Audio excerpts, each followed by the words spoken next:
né? Porque é uma figura aqui que está representando tanto o sono, que a gente dorme e acorda, como a morte, que a gente dorme e não acorda mais, né? Então, por isso que tem o sangue, né? Então, essa questão do sono, eu acho que é muito importante para nós pelo seguinte, porque muitas pessoas têm dificuldade de pegar no sono. Então, fala assim, nossa, a pessoa não quer dormir, não consegue dormir, tem insônia, não sei por que tem insônia. Muitas vezes são as ansiedades ligadas ao medo de morrer, porque a morte está associada, né, o dormir está associado ao morrer. Porque a gente dorme e acorda, tem uma coisa do Monteiro Lobato, na fala da Emília, até acho que num outro pedaço lá, que diz assim, a vida é engraçada, a gente dorme, dorme, acorda, nasce, dorme, acorda, anda, dorme, acorda, toma café, dorme, acorda, vai para a escola, dorme, acorda, vai trabalhar, dorme, acorda, casa, dorme, acorda, tem filhos, dorme, acorda, fica velho, dorme e não acorda nunca mais. E a vida é um pisca-pisca, né? De dormes e acordas, dorme e acordas. E um dia a gente não acorda mais, né? Então, essas ansiedades depressivas, muitas vezes é que impede, às vezes, a criança de dormir. Então, as mães ficam muito aflitas porque a criança não consegue pegar no sono e tal. E não é nada, não tá com dor de barriga, não tá, você já fez tudo, já deu papinha, já deu... Mas é uma ansiedade desse momento de se desligar, porque todos nós, um dia vamos entrar no sono eterno. Por isso que os gregos, né, fazem essa associação de hipnos e tânatos, quer dizer, uma coisa só, quase que hipnótica, o sono é hipnótico, e tânatos é um sono que nunca mais volta, né? Acho bem interessante para a gente ficar atento nos problemas de insônia, se não é depressão, né? Porque a pessoa deprimida, ela tem mais dificuldade de lidar com a morte. Fundamentalmente, o problema do depressivo é que ele não consegue lidar com as perdas.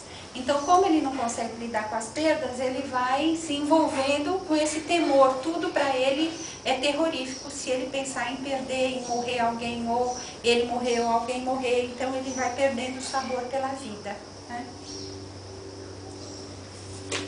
Assim que eu estou meio fora de foco. Marx relata que os egípcios encaram com tranquilidade a finitude da vida terrena,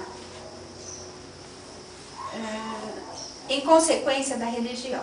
Para eles, os mortos possuíam sabedoria e poderes capazes de ajudar os vivos ou de perturbá-los. Por isso era costume manter correspondência com seus mortos. Os egípcios não estavam interessados na morte propriamente dita, mas na pós-vida. A morte não era um inimigo, mas uma porta de entrada para uma outra existência. Então, toda a cultura egípcia, que a gente sabe, não ficava tão preocupada com a ideia do morrer, mas de fornecer possibilidade para que os faraós, né, nas tumbas, tivessem possibilidade de continuar vivo pela eternidade afora. E se a gente for ver, eles conseguiram, né? Porque hoje a gente recupera muito da história dos egípcios, porque as múmias estão praticamente intocadas lá, com todo aquele processo de conservação, os objetos e tudo. Então eles conseguiram atravessar mais de 1000 anos, né, 3, 4 mil anos, sem que a cultura morresse, né? Então não tem um sentido... o sentido religioso a gente não sabe, né? Quer dizer, o que eles conseguiram depois da morte em termos de salvação ou de vida após morte, a gente não sabe. Mas que a cultura egípcia conseguiu, né, se manter viva através das pirâmides e de todo esse cuidado que eles tiveram em manter, né, os faraós vivos, isso a gente já sabe. Quanto que a gente aprende com isso, né? Os mausoléus e os túmulos eram bastante valorizados com rituais de mumificação. Um deus era responsável por tal serviço, que é o Anubis, né? Esse Anubis aqui, que a gente sempre vê essa figurinha, né, Ananda? E é meio assustador essas figuras, porque os egípcios, eles misturavam um pouco da vida que eles tinham com os animais, né, com as divindades. Então eram deuses antropomorfizados, não é? E então esse Anubis, ele era responsável só pelos rituais, né, de mumificação. Era um deus responsável por isso. Os egípcios recomendavam o livro dos mortos, que era um guia espiritual, né, de rituais fúnebres que os levaria da morte para a ressurreição, numa nova forma de vida. Então, em muitas culturas, a ideia de que a gente precisa se preparar para o momento da morte.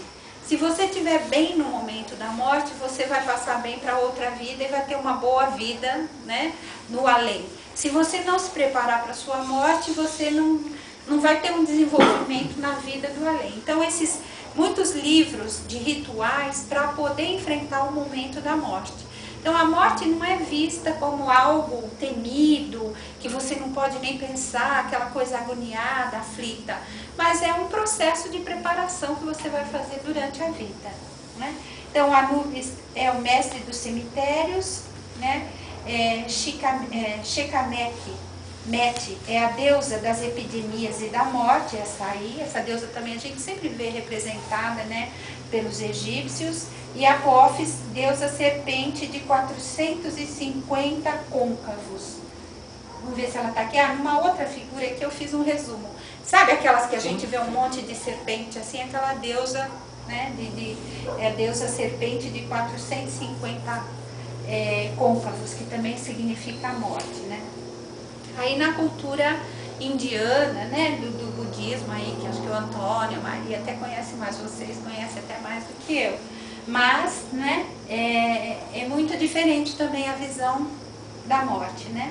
Eu estava vendo lá na frente, tem um Bhagavad Gita lá, né? Então eu estava tentando ver se eu pegava alguma passagem lá que falasse sobre a morte. Mas essa é uma passagem do Bhagavad Gita, né, que fala: incurável é a morte para os que nascem, todo morrer é um nascer, pelo que não deveis entristecer-vos por causa do inevitável. Quer dizer, a gente sabe que a realidade da vida é a morte, então não adianta a gente sofrer tanto em função disso, né? É a sabedoria do Bhagavad Gita, que hoje, né, se a gente pegar, depois nós vamos ver o Freud, basicamente o Freud fala a mesma coisa, né? Fala isso também.